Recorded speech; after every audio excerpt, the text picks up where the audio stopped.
ayrılanda elə bil biri de görmeyeceksen. Sev gülüşü korkunu, göz yaşını, şüpheni. Sev yanında olan zamanını böleni. Bu müqəddəs gecədə yuxum çəkilib dara. Dünəndə beləydi yuxu hara mən ara. Bacardım həyatda sonsuz sevməyi. Gecəni gündüzü xoş gələcək. Sevimli yolları əbədi yaşat. Yaşamaq istəsən bir andır həyat. Sevgiyə aparan əbədi yolda hər kəsi qəlbinlə duy yaşanla.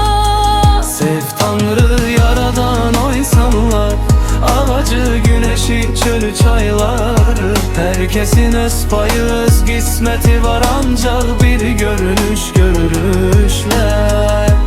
Gözünü qırpmadan insanla minə, sən ona dünyanı ərmağan eylə. Günah çox olar atma üçünə, sevinci həyatı başa tac eylə. Bilsən necə darıxıram sənin üçün, hərdən öz-özümə çaşıb qalıram. Parlaq həyatında düz seçim üçün sənə güvənirəm, arxalanıram. Ucalıb görünce ayın üzünü, zulmet karanlıktan nura berendim. Senin gözlerinde tapıp özümü, insanı sevmeyi senden öğrendim. Sevimli anları əbədi yaşat. Yaşamaq istəsən bir andır həyat. Sevgiyə aparan əbədi yolda hər kəsi qəlbinlə duy yaşanla.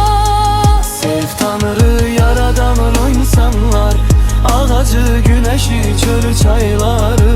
Herkesin öz payı, öz qisməti var, ancaq bir görünüşlə.